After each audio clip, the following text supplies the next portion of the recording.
bagi hasil. Oi, tuku beras. Nyah, duwe. Leh, kok duwe duit? Dungaren. Baru info kelunting di esok. Loh, tiba tak cek wis kelunting iki. Pastikan ada di rekening rakyat Bojonegoro Kunting. Bagi hasil, bagi hasil. Kang, kasbon saya. Kok isek kasbon wae to? Cek info kelunting yuk. Oh iya, mak kelunting teman sih. Aku rasa itu kasbon, Kang. Tak curious ya.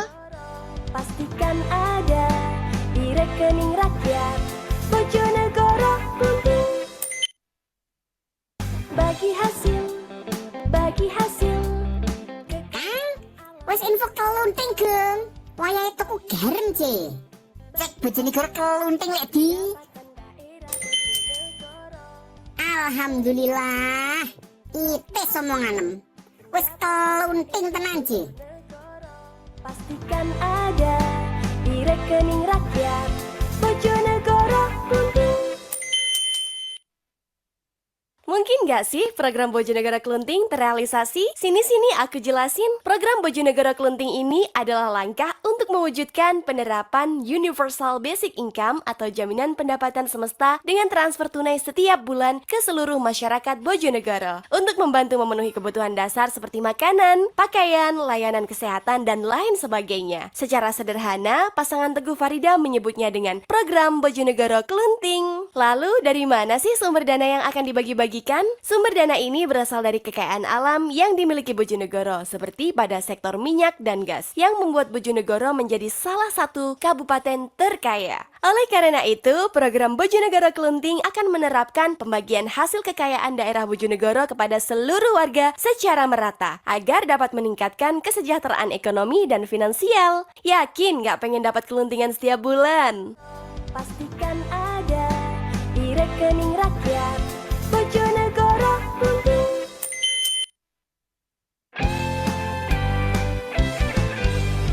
Bagi hasil, bagi hasil. Kekayaan alam Bojonegoro. Bagi hasil, bagi hasil. Pendapatan daerah Bojonegoro. Pastikan ada di rekening rakyat Bojonegoro Kunting.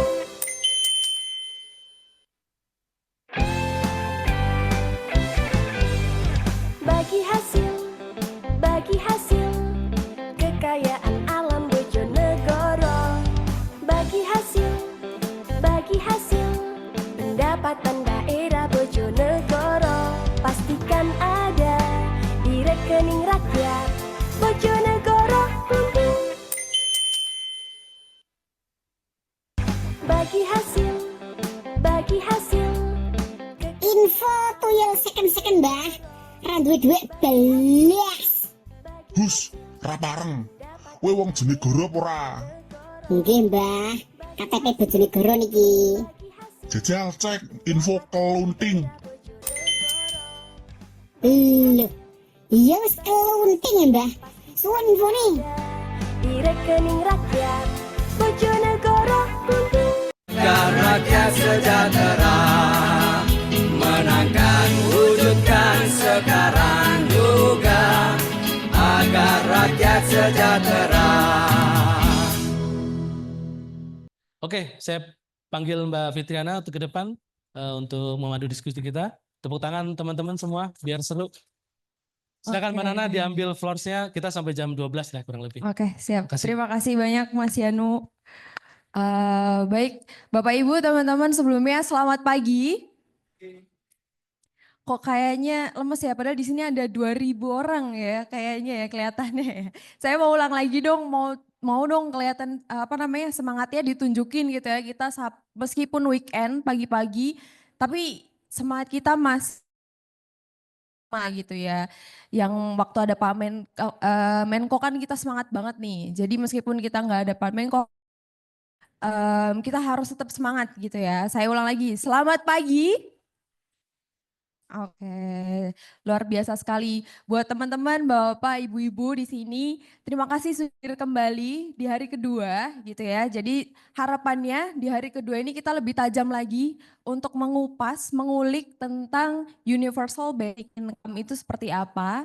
Dan harapannya kita nanti juga ada ide-ide atau program baru lagi gitu ya dari teman-teman semuanya. Saya yakin pasti punya ide-ide inovasi yang luar biasa untuk berkontribusi kepada Indonesia gitu. Siapa tahu bisa menggantikan program-program yang sekarang masih dalam tahap pembuatan gitu kali ya.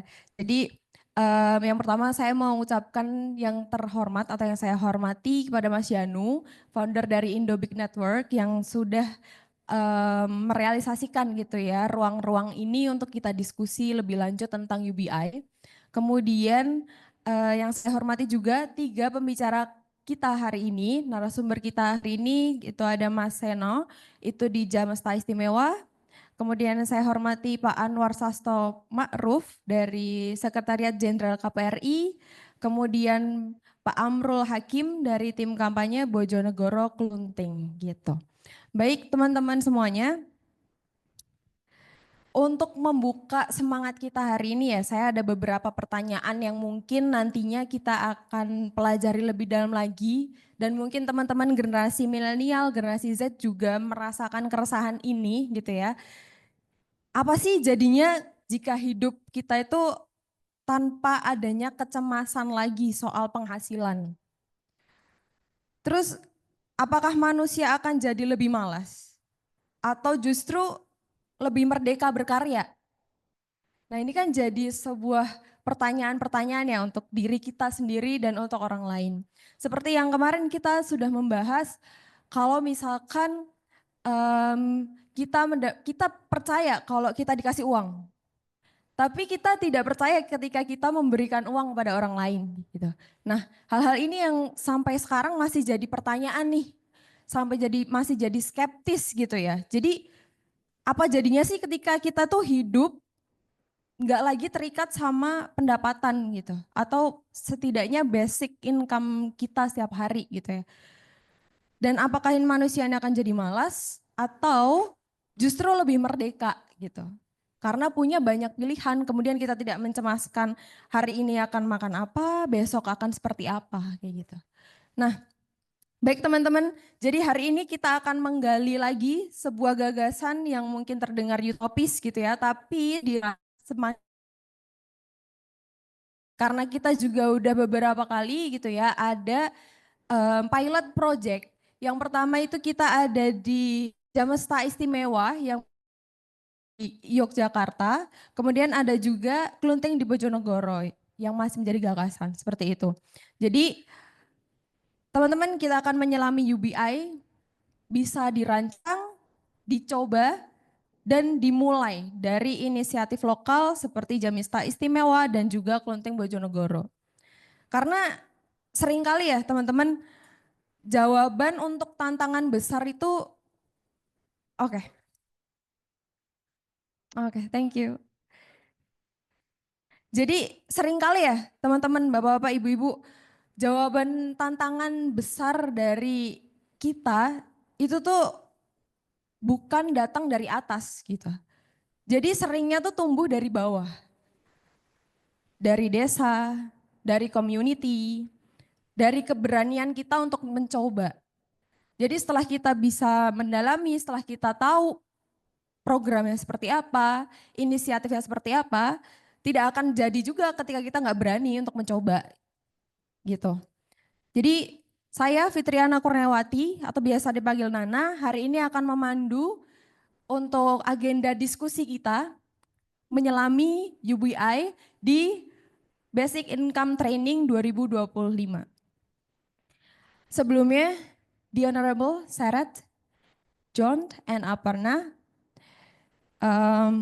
we will start the discussion with Mas Sena from Jamesta Istimewa, and then Mr. Anwar Sastro Ma'ruf from KPRI, and Amrul Hakim from Bojonegoro Klunting. Well, untuk para pembicara, saya persilahkan ke depan. Boleh tepuk tangannya teman-teman? Baik, sebelumnya Pak Sastro, apa kabar Pak? Alhamdulillah baik. Boleh Pak? Di ini, yes, mic-nya. Ya. Baik. Bagaimana kabarnya Pak Sastro? Alhamdulillah baik. Alhamdulillah baik. Hari ini datang dari mana Pak? Dari sekretariat dari Mampang gitu. Oh dari Mampang. Biasanya Sabtu Minggu itu saya di Bandung ya. Hmm. Weekend tuh pulang ke Bandung gitu. Tapi hari ini demi Jamesta saya hadir di sini. Luar biasa. Boleh tepuk tangan ya teman-teman. Demi Jamesta datang ke sini, begitu ya Pak. Kalau boleh tahu Pak, sejauh ini sudah menyelami UBI ini seberapa lama dan bagaimana Pak pengalamannya? Ya sebenarnya waktu COVID ya. Jadi sebelum COVID itu saya anti terhadap UBI.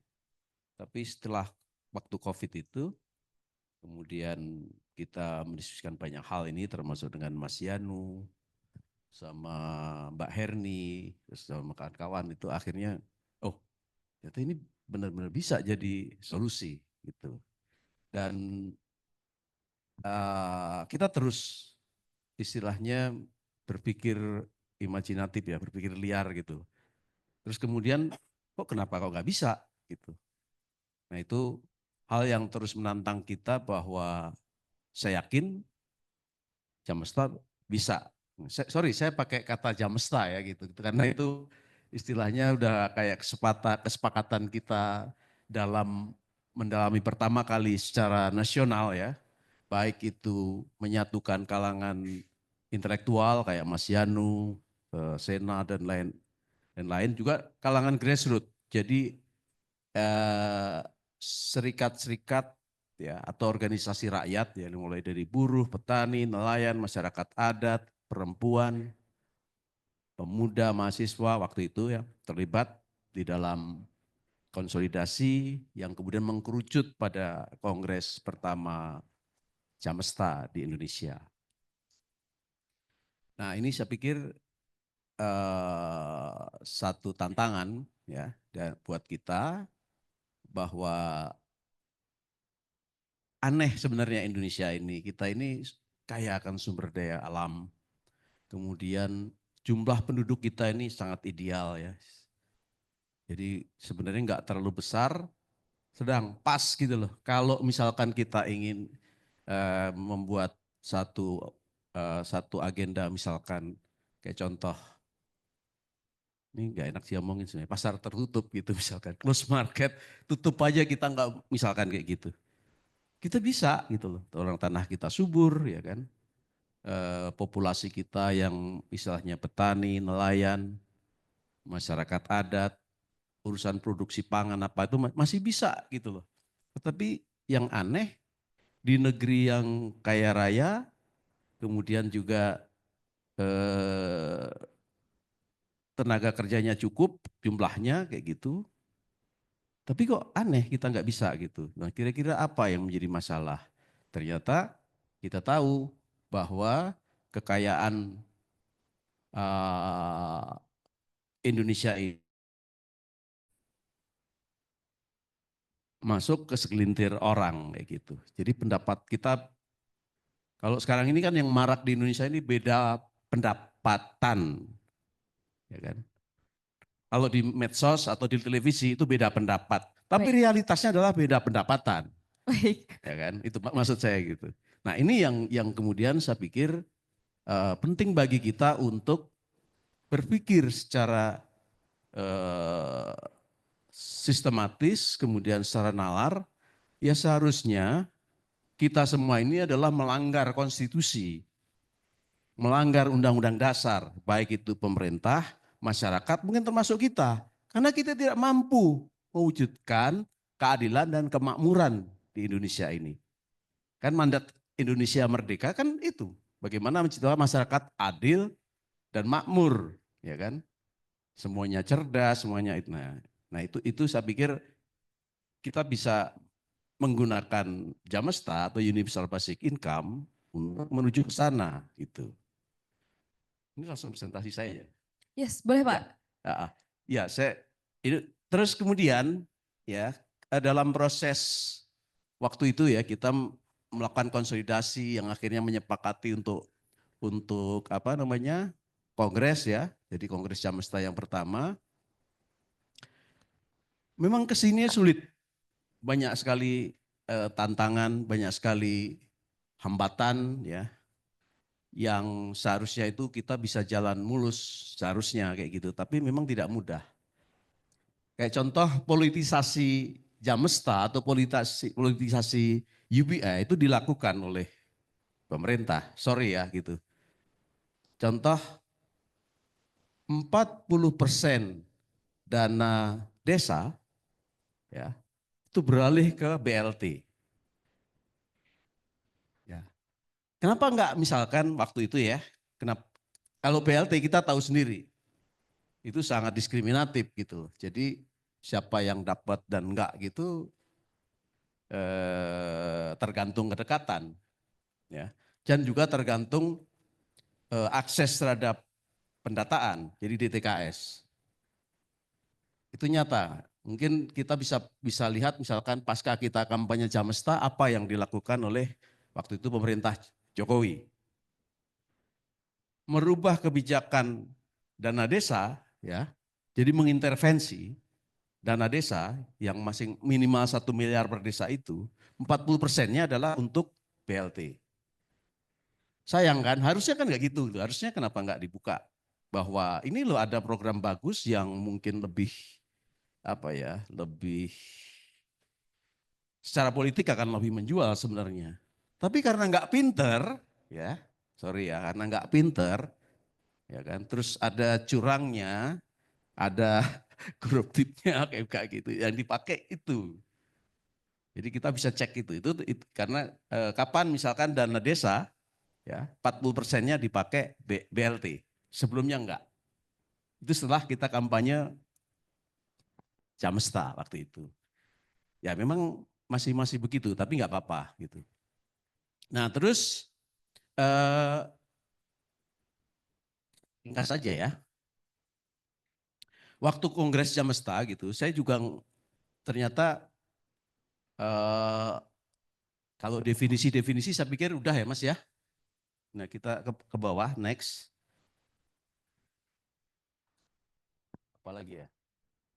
Ini ya, ini juga next saja, mau saya ringkas saja karena saya yakin udah kawan-kawan udah apa. Nah ini yang saya pikir penting untuk kita bongkar kayak gitu. Yang membedakan ketika implementasi Jamesta dengan dalam bentuk apapun ya, entah itu PKH, BLT, apalagi yang dalam bentuk uang itu. Dengan Jamesta, karena ini universal, ya sudah semua akan dapat gitu. Jadi nggak perlu syarat yang macam-macam, memang benar-benar tanpa syarat itu seharusnya.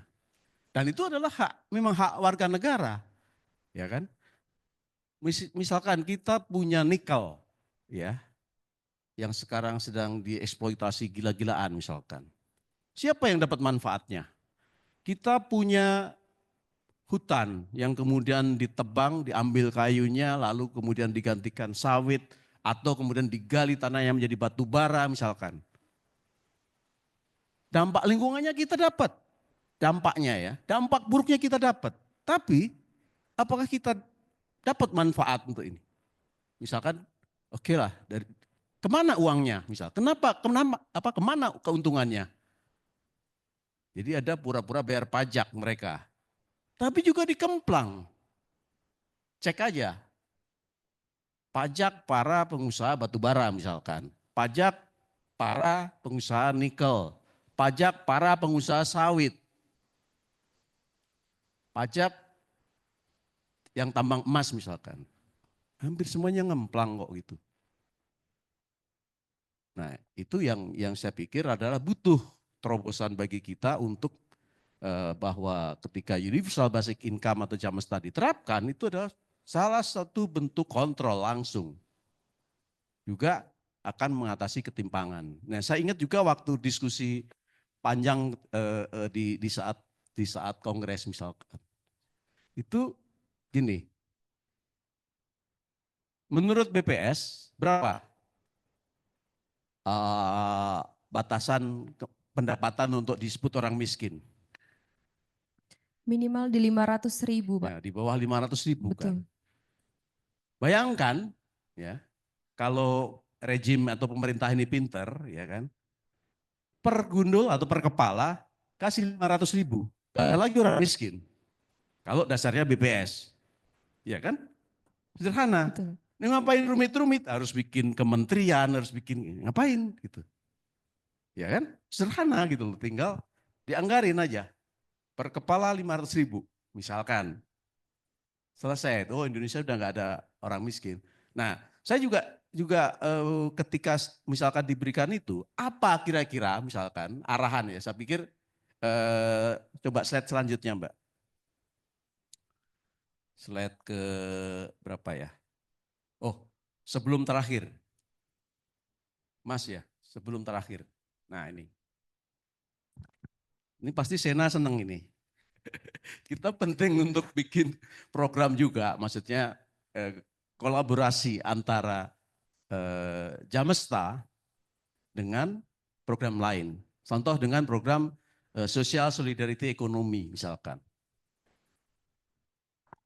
Seringkali ya, yang saya temuin teman-teman buruh, nelayan kayak gitu, ketika mau bangun koperasi, ya, baik itu koperasi simpan pinjam atau macam credit union, koperasi konsumsi, koperasi produksi, seringkali adalah enggan untuk memulai, ya kan?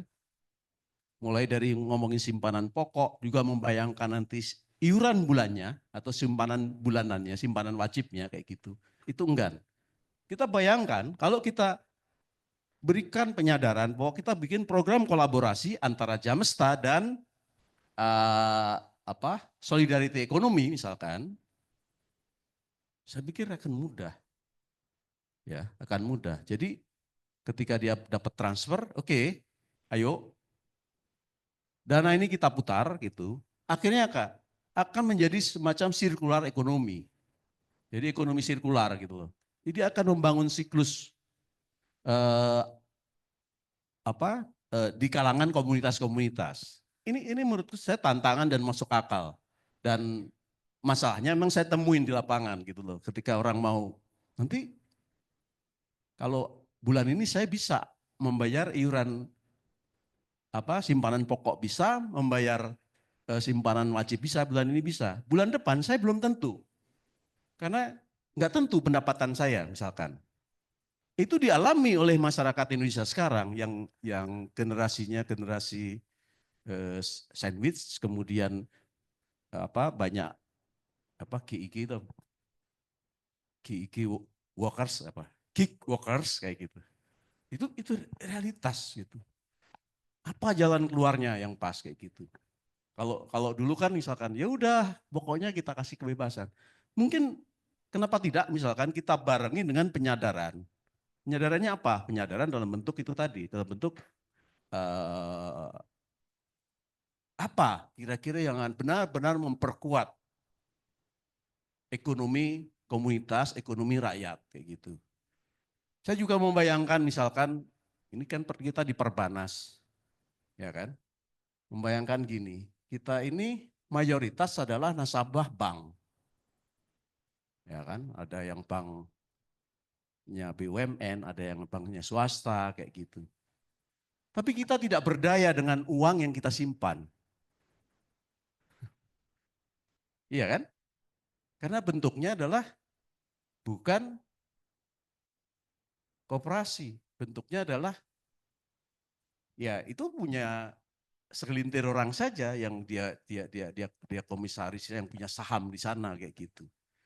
Nah, saya pingin bahwa program perlindungan program jaminan pendapatan dasar semesta atau universal basic income ini tuh juga menjadi satu terobosan untuk menyadarkan rakyat yang kemudian melahirkan satu gerakan ekonomi komunitas, ekonomi kemandirian, ya.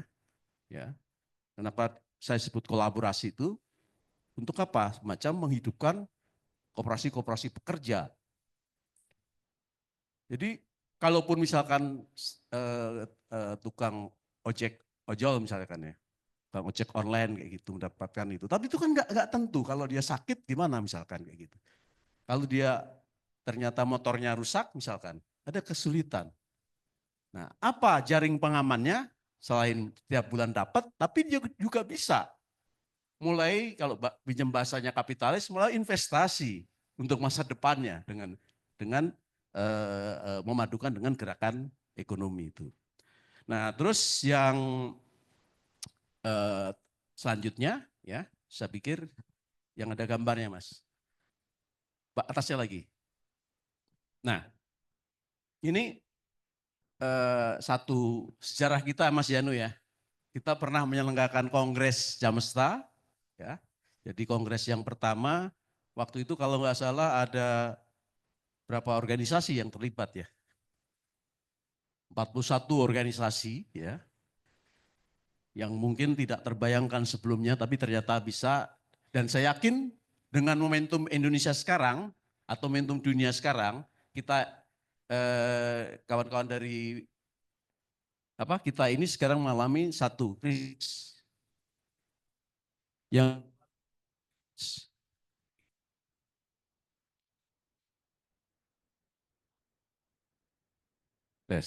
jadi dua krisis ini akan menghasilkan apa? Akan menghasilkan sampah. Jadi dampaknya itu akan luar biasa. Kalau krisis politik, sampahnya apa? Banyak orang apatis. Ya kan? Banyak orang apatis, banyak orang kecewa, banyak orang yang mungkin sudah nggak punya harapan gitu. Apaan ini apa? Udah. Bahkan syukur-syukur nggak kebanyakan nonton drakor gitu loh. Kalau kebanyakan nonton drakor tuh akan banyak orang bunuh diri, gitu kan? Karena di sana udahlah bunuh diri aja misalkan. Nah kemudian sampah ekonomi sama, akan semakin banyak pengangguran ya. Kemudian itu akan menjadi beban. Beban siapa? Ya beban ke keluarga, ke teman gitu. Jadi kita harus siap-siap nih. Kalau tiba-tiba kita krisis, saya datang ke rumahnya Sena, misalkan Sen, aku udah sudah 2 hari nggak makan ini, misalkan kayak gitu. Jadi gitu kan, akan jadi beban itu. Nah, apa jalan keluarnya? Ya, saya pikir jalan keluarnya adalah Jamesta. Jadi kita berpikir lagi bahwa mendorong supaya negara ini ada gunanya buat rakyat. Ya. Negara ini nggak ada gunanya sekarang. Orang negaranya hanya berguna bagi segelintir orang, kalau mau jujur ya. Nah, bayangkan kalau kita mendapatkan tiap bulan nih mendapatkan UBI atau transfer ke rekening kita tiap bulan kayak gitu. Orang semua akan pikir, oh ternyata negara ini ada gunanya ini. Oh ternyata pemerintahan sekarang yang berkuasa peduli sama kita. Iya kan? Nah itu bisa sebenarnya untuk meredam, berarti meredam bukan meredam ya, mengatasi terhadap krisis ya, baik itu krisis politik maupun krisis ekonomi. Kalau kita bikin bukti-bukti kan yang terjadi adalah masing-masing bagi kue kayak gitu. Bahkan ada bikin paramiliter kayak gitu ya. Tahu yang paramiliter kan? Banyak banget sekarang kayak gitu. Terus nanti May Day besok itu akan ada bagi-bagi rumah buat serikat-serikat kesayangan tapi. Jadi serikat-serikat buruh kesayangan akan dibagi-bagi rumah gitu. Yang enggak kesayangan ya enggak kayak gitu. Hampir semua program masih diskriminatif. Jadi program baik itu perumahan, pendidikan, bantuan-bantuan sosial, semuanya masih diskriminatif. Belum ada yang universal. Termasuk kesehatan. Ya. Jadi kalau beruntung dapat. Misalkan manula kayak gitu, saya membedakan antara mertua saya dapat dia. Orang tua saya nggak dapat. Padahal sama-sama tua. Ya kan? Ini yang aneh. Yang dapat mah enak. Mau berobat ya, ini ngomong kesehatan, ngomong KIS kayak gitu. Nah, kemudian yang nggak dapat, kasihan. Udah usia pensiun kok udah kayak gitu, Kak, gitu. Nah, karena apa? Karena nggak universal. Seharusnya universal gitu loh. Jadi semua perlindungan sosial itu mulai dari pendidikan, kesehatan, ya, perumahan dan lain-lain itu seharusnya universal. Karena mereka itu sulit, maka seharusnya terobosannya adalah ketika negara ini menerapkan Jamesta, jaminan pendapatan semesta secara universal, yang lain akan mudah untuk mengikuti. Nah, selanjutnya, yang terakhir nih. Dalam kongres ini menghasilkan satu, ada policy brief ya. Kemudian yang kedua ada manifesto. Nanti Mas Janu akan melengkapi. Ini kan cuma poin-poinnya, akan kita lengkapi manifestonya kayak apa. Ada 10 butir manifesto ya. Dikit lagi ya Mbak Tiara ya. Manifestonya itu apa aja isinya? Yang pertama itu adalah Jamesta itu wujud nyata negara hadir. Yang kedua, Jamesta merupakan bentuk pengakuan perlindungan dan pemenuhan hak dasar dan hak konstitusi setiap warga negara. Kemudian yang ketiga, Jamesta dapat mencegah korupsi. Nah, nanti penjelasannya nanti aja lah gitu. Kemudian yang keempat adalah Jamesta menjamin pendapatan sekaligus menjaga kohesi sosial. Yang kelima, Jamesta wujud nyata kemerdekaan dan kesetaraan untuk mengembangkan diri menjadi manusia Indonesia seutuhnya. Yang keenam, Jamesta dapat merubah paradigma pembangunan yang berbasis kemanusiaan atau humanity first. Kemudian yang ketujuh, ya, Jamesta memberikan modal dasar dan peluang atau kesempatan yang sama bagi setiap warga negara.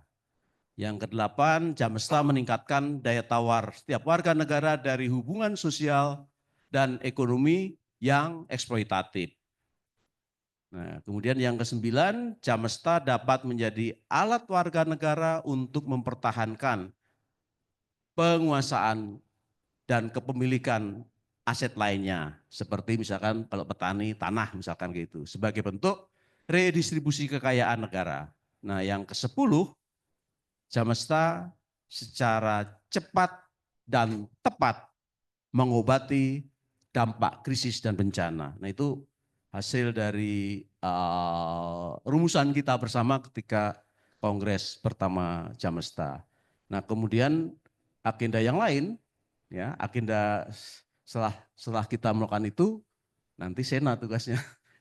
Ini sebenarnya rangkaian gitu loh. Jadi rangkaian setelah kita kongres Jamesta, kemudian ada tawaran, gimana waktu itu Kendal ya? Ada nih bupatinya tertarik, kemudian Sena, gimana kalau kita buat Jamesta istimewa dan lain-lain. Nah, ini rangkaian, saya pikir rangkaian kita dan masih akan terus bergulir sampai perjuangan kita ini benar-benar bisa terwujud. Mungkin itu Mbak Tiara, terima kasih. Kalau ada kurangnya saya mohon maaf kawan-kawan semua. Saya kembalikan ke Mbak Tiara. Siap, terima kasih Pak. Mohon Pak, Nana Pak. Betul, Tiara ada juga yang di belakang Mbak. Mungkin kemarin berhubungan langsung sama Mbak Tiara gitu ya. Baik, Pak, ini sangat menarik ya Pak. Saya juga meng-highlight satu isu yang ada di Jamesta ini sendiri gitu Pak, yaitu di kecemburuan sosial Pak. Jadi memang kalau misalkan kita lihat ya teman-teman, di Indonesia sudah banyak sekali program-program sosial gitu ya. Baik di kesehatan, di pendidikan seperti itu. Pun juga seperti Raskin mungkin ya yang bentuknya bukan uang. Pun kita waktu COVID pun banyak sekali juga program-program yang bentuknya itu cash. Seperti itu Pak. Tapi hanya targeted atau ditujukan pada orang-orang tertentu saja. Mungkin tadi yang lansia. Sesama lansia tapi yang satu tidak mendapatkan, yang satu terdapat kecemburuan sosial di situ. Nah Pak, sebenarnya saya juga pernah riset tentang Universal Basic Income ini sebagai skripsi saya waktu itu di Solo. Kebetulan seluruh Solo gitu ya Pak waktu itu cakupannya, dan memang isunya adalah di kecemburuan sosial. Masyarakat majority itu lebih mengungkapkan pada kalau ini universal atau semua orang dapat, terus yang kaya makin kaya dong Mbak. Gimana? Seperti itu Pak. Jadi sebenarnya ketika ini terjadi gitu ya Pak, mungkin ketika universal semua mendapatkan gitu ya Pak, baik SCSA sampai mungkin I gitu. Nah ini sebenarnya nilai-nilai yang kita bangun di Universal Basic Income ini tuh seperti apa sih Pak? Karena kalaupun menjawab dari kecemburuan sosial udah ada mengakar gitu ya Pak. Dan ketika memang ini akan semua dapat, justru makin meningkatkan juga bagi teman-teman yang mungkin dalam tanda kutip kurang mampu gitu Pak, melihat tetangganya yang udah punya Pertamina mungkin atau punya usaha yang lain dan dia masih mendapatkan. Nah ini gimana Pak untuk mengatasi hal seperti ini? Ya saya pikir kalau misalkan dia lagi kaya, misalkan kaya itu kan lagi kan. Karena lagi kaya, nanti tiba-tiba jatuh miskin kayak gitu ya. Kayak sekarang misalkan sebelum ke orang kaya yang kelas menengah, ya. Tapi nggak pakai ngehe lah gitu, nggak enak kan, masa dikasih kelas menengah ngehe. Kelas menengah misalkan, yang sekarang ini hidup dari tabungan, karena dia tidak dapat pekerjaan atau di PHK atau apa kayak gitu. Itu rentan. Sekarang kita bisa cek, ya Sena lah yang paling gampang ngecek itu. Dulu weekend di Bandung itu sesek ya Sen ya, nggak bisa kita orang lokal, orang penduduk aslinya keluar gitu, susah. Sekarang sepi. Jadi mobil-mobil plat B itu berkurang, misalkan kayak gitu. Nah itu realitas bahwa sedang terjadi krisis, orang hati-hati untuk mengeluarkan ininya. Artinya apa? Kaya dan miskin misalkan itu jaraknya sangat tipis, ya, sangat tipis banget. Orang bisa jatuh dengan cepat, ya. Dan orang kalau kaya dengan cepat susah memang. Kecuali ada juga yang sekarang ini ya. Terus banyak orang baik kaya maupun miskin kejebak apa? Pinjol. Betul. Ya, itu realitas gitu. Terus hal yang lebih penting lagi sebenarnya dari pertanyaannya Mbak Nana ya, itu adalah gini, dengan kita berikan hak pada orang kaya, UBI misalkan, saya yakin itu akan menyadarkan mereka. Meskipun dalam kondisi kaya, misalkan dia punya uang 1 triliun, kita kasih 1 juta misalkan. Tapi dia ada notifnya kan, ini terus saja dikasih gitu. Itu kayaknya nanti lama-lama akan seperti ketika kita meneteskan air ke batu, ya kan? Terus menerus akhirnya terbelah itu, dan itu akan menjadi kesadaran baru bahwa oh ternyata kekayaan gua ini dari mana ya? Itu. Kalau dia kekayaan dari korupsi, misalkan, atau dari keserakahan, dari pencurian nilai lebih, misalkan, ya harapannya akan menyadarkan itu, gitu. Ini untuk semua orang lah, gitu. Loh, ternyata aku ini duit 1 triliunku ini ternyata bisa aku bagi ke banyak orang, gitu loh. Misalkan, kenapa tidak aku bayar pajak progresif yang tinggi, ya. Ternyata semua orang butuh pendapatan gitu. Nah, saya punya keyakinan itu juga menyadarkan begitu. Kalau yang miskin gampang kan, wah lumayan nih gitu. Kita nggak kesulitan tuh. Tapi yang kaya, kalau terus menerus akhirnya akan menjadi budaya, ya kan? Kalau terus biasa terus ini, tiap bulan dikasih sampai setahun, 2 tahun, 3 tahun, nah akan menjadi budaya. Terus saya pikir pada tahap berikutnya, ya sudah, ternyata kita harus berbagi. Nah itu universal basic income itu bisa menjadikan bentuk penyadaran sebenarnya bagi orang-orang yang serakah, ya kan, bagi koruptor, ya, bahwa ada saatnya kita harus hidup bersama-sama. Bahwa kita ini manusia, kita ini makhluk sosial, bukan makhluk individu, ya. Karena nggak mungkin ada orang yang hidup sendiri, gitu. Nah, ini sangat ideologis sebenarnya kalau kita tarik kepada frame misalkan kita bongkar tentang apa itu neoliberalisme misalkan, yang mengklaim bahwa manusia adalah makhluk individu, yang mengklaim bahwa finansial dan ekonomi di atas segala-galanya, ya.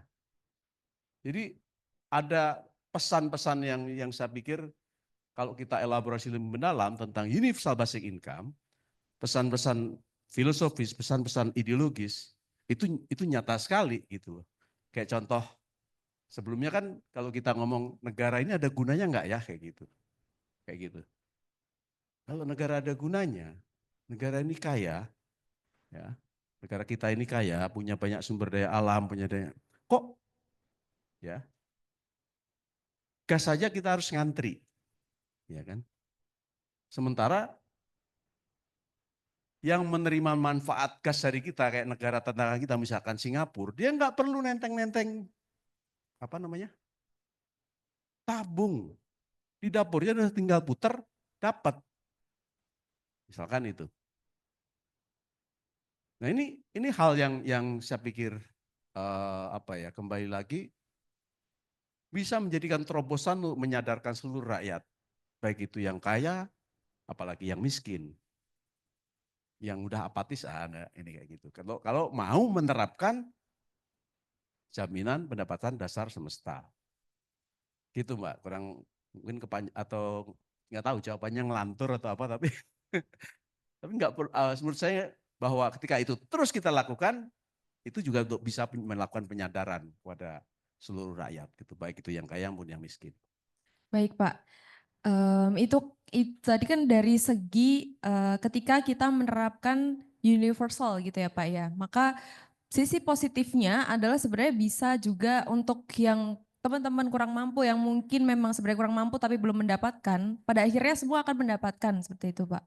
Dan mungkin dari sisi yang sudah kaya gitu, ketika mendapatkan dia makin lama bisa tersadarkan, oh sebenarnya gue nih kaya dari mana sih, kayak gitu kan Pak ya mungkin kasarnya. Nah cuman Pak, ada satu tantangan juga dari sisi yang mungkin kelas menengah ke bawah yang dia baru mendapatkan gitu ya Pak ya pada akhirnya.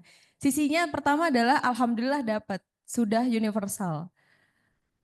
Tapi sisi yang kedua Pak, ada pandangan dari teman-teman kita mungkin yang banyak yang belum mengetahui konsep dari universal basic income ini skeptis Pak. Lebih kepada kok orang kaya tetap dapat sih? Pertama Pak. Kedua kalau ada pertanyaan juga lagi lah, kan orang kaya emang wajib bayar pajak tuh banyak karena memang pendapatan mereka juga lebih banyak dan segala macamnya gitu Pak. Nah mungkin kecemburuannya tuh lebih kepada hal-hal yang seperti itu gitu ya Pak. Nah ini nih bagaimana Pak kita bisa mentransfer knowledge kita gitu tentang universal basic income ini, nilai-nilai ini kepada teman-teman yang betul. Jadi kayak lebih kepada ini tuh bukan tentang kaya dan miskin. Bahkan ini kita istilahnya kalau jalan di trotoar tuh kita ya sama manusia biasa, bukan tentang kaya miskin seperti itu Pak. Jadi universal basic income itu kayak udara. Kita bernapas nih. Macam itu. Kalau yang lain kayak bahan bakar misalkan gas masih ngantri kita, masih ini gitu. Jadi kalau universal basic income itu membayangkan ya itu tadi seperti udara. Kayak kita bernafas gitu. Bebas kan? Semua orang dapat. Ini nggak perlu cemburu. Sebenarnya gitu. Jadi membuat analoginya begitu. Ketika lo hidup, ya lo punya hak untuk makan, punya hak untuk berpakaian, punya hak untuk rumah, misalkan kebutuhan primer ya, sandang, pangan, papan itu. Nah, karena kita punya hak, siapa yang fasilitasi? Ya kan? Kalau di zaman komunal primitif, mungkin kita harus berburu. Ya. Berburu, lalu kita harus bercocok tanam gitu setelah tahap berikutnya gitu. Kalau kita belajar soal ekonomi politik kayak gitu. Nah, sekarang ini adalah masa yang kan udah modern kan gitu. Jadi membayangkannya bahwa nggak perlu dibeda-bedakan gitu loh. Jadi universal basic income atau jamesta itu adalah seperti udara yang sekarang mungkin belum di kotak-kotak ya. Meskipun memang sudah ada banyak polusi, banyak itu, tapi udahlah. Nggak perlu kita cemburu bahwa yang kaya mendapatkan itu kayak gitu. Karena universal itu yaitu tadi, layaknya seperti udara yang bisa kita hidup secara bebas. Ya. Makanya harus kita jaga supaya tidak ada polusi misalkan. Supaya tidak ada polusi, supaya semua orang bisa hidup, bisa sehat ya dengan menghirup udara yang bersih. Jadi kualitas udaranya kan harus dijaga kan kayak gitu. Nah, supaya enggak, nah kan berbeda dengan ketika misalkan mulai dikapitalisasi. Kayak contoh tadi bahwa universal basic income bukan bahan bakar. Kayak gas kayak gitu. Bukan. Yang satu bisa beli seharga berapa? Yang tabung warna biru itu yang besar itu, yang satu itu kemudian ya, pemanfaat kita yang lainnya adalah pipanisasi langsung nyala. Kalau seharusnya ya gas kemudian juga air ya itu putar dari kran bisa kita langsung minum. Misalkan kalau air ya seharusnya kayak gitu. Enggak perlu kita nenteng-nenteng galon ke rumah untuk minum. Ya. Artinya apa? Air juga enggak universal. Sekarang udara yang masih universal, ya kan? Kita bernapas nggak dibatasi, ya kan? Bang Sena, kamu bernapasnya hari ini jatahnya cuman ini ya, gitu. Nggak gitu. Nah itu nggak boleh terjadi, makanya ini akan misalkan salah satu bentuk sebenarnya menyadarkan semua manusia, semua umat manusia bahwa segala sesuatu yang menyangkut hajat hidup kita, hajat hidup orang banyak, yaitu seharusnya universal. Ketika sekarang udara kita masih universal kayak gitu, ya. Nah, universal basic income ataupun basic income itu juga akan menyadarkan banyak orang. Jadi ketika menjelaskan kenapa lu harus cemburu gitu. Ini kayak kita menghirup udara gitu loh. Karena itu adalah hak dasar supaya kita hidup. Ya kan? Nah, kalau mau baca, nah ini manifestonya. Makanya harus siapkan suplemennya. Karena PR dari pasca kita kongres itu, kita akan menyiapkan training ya, kita akan perbanyak tuh kader-kader Jamesta. Kita punya banyak kader-kader Jamesta yang bisa berdakwah tentang apa itu Jamesta. Ya, kalau kita mendakwahkan ini, saya yakin kok surga akan makin dekat sama kita. Jadi kita ada butuh nih, ada kebutuhan Ustadz Jamesta. Ada satu Gus di sini kan. Ya Gus ya. Jadi butuh Ustadz, butuh pendeta-pendeta yang mengkhotbahkan Jamesta. Karena Jamesta itu seperti layaknya udara yang bebas kita hirup kapan saja. Yang membuat kita hidup, kita sehat gitu. Jadi mengembalikan pada hak dasar. Jadi ketika ada yang bertanya kritis malah bagus gitu loh. Yang penting kita bisa tahu menjelaskannya dan kita siapkan suplemen penjelasannya. Yang baik itu analogi yang sederhana sampai penjelasan yang mungkin rumit gitu. Rumit kayak contoh. Contoh gini, kalau Jamesta diterapkan di Indonesia, kita akan butuh berapa triliun misalkan gitu. Kalau nggak salah waktu itu dengan 1 juta atau 500 ya itu cukai rokok aja. Nah, dilihat nih, cukai rokok itu bisa ditransfer ke apa Jamesta gitu. Dan akan cukup itu. Mungkin belum dalam 1 tahun penuh. Dalam berapa misalkan setahun dalam waktu itu sekitar 4 bulan misalkan, per 3 bulan misalkan. Ada hitung-hitungan gitu. Nah, itu yang harus juga kita persiapkan. Jadi sederhana juga gitu loh pengadaannya. Udahlah, oke, nggak ngomong tambang nggak usah dulu misalkan. Sama cukai rokok. Ya kan? Jadi perokok yang akan mensubsidi Jamesta. Itu juga bisa gitu loh. Jadi kita memang butuh banyak narasi-narasi yang bisa menjelaskan antara hal yang paling sederhana sampai misalkan yang paling rumit. Termasuk juga kegunaannya. Karena meskipun ya terserah mau digunakan untuk apa, oke iya gitu. Tapi akan lebih baik kalau kita juga siapkan kegunaan dari Jamesta yang seperti tadi saya jelaskan, kalau Jamesta kita hubungkan dengan pendidikan atau training tentang solidarity ekonomi misalkan, nah itu akan jauh lebih bermanfaat misalkan kayak gitu. Karena kan ada yang khawatir juga gitu. Gimana kalau itu buat beli minuman atau buat beli rokok? Ya nggak apa-apa kan, terserah aja. Oke, buat beli minuman atau misalkan orang-orang yang kelompok suka mabuk misalkan. Ya kita dorong aja. Kenapa nggak kalian produksi minuman sendiri? Ya kan? Bikin koperasi minuman kayak gitu. Jadi kalau mau mabuk mau apa ya produksi kalian sendiri gitu.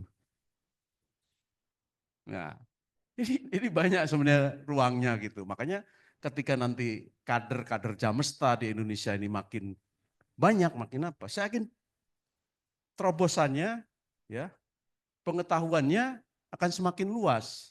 Nah, saya juga berterima kasih kepada Perbanas ini ya, mau menyelenggarakan ini. Bayangin kalau kampus-kampus ya kita pakai untuk kampanye, untuk training tentang Jamesta ini, Indonesia akan makin waras loh. Gitu loh. Karena ini solusi nyata gitu, solusi nyata yang sangat sederhana, nggak rumit. Hitung-hitungannya juga nggak rumit gitu kalau ini. Dan penjelasan baik itu secara, mau cek dari mana coba, secara ideologis, secara fisiologis, secara konstitusional, mau cari apapun, bisa nampak gitu loh. Nah tinggal kemudian bagaimana kita memang PR-nya adalah berani untuk melakukan piloting, kayak melakukan Sena, kayak Gus Amrul dengan kawan-kawan di Bojonegoro meskipun belum berhasil kayak gitu. Ya. Jadi bukan hanya daerah, se-Indonesia juga bisa gitu loh.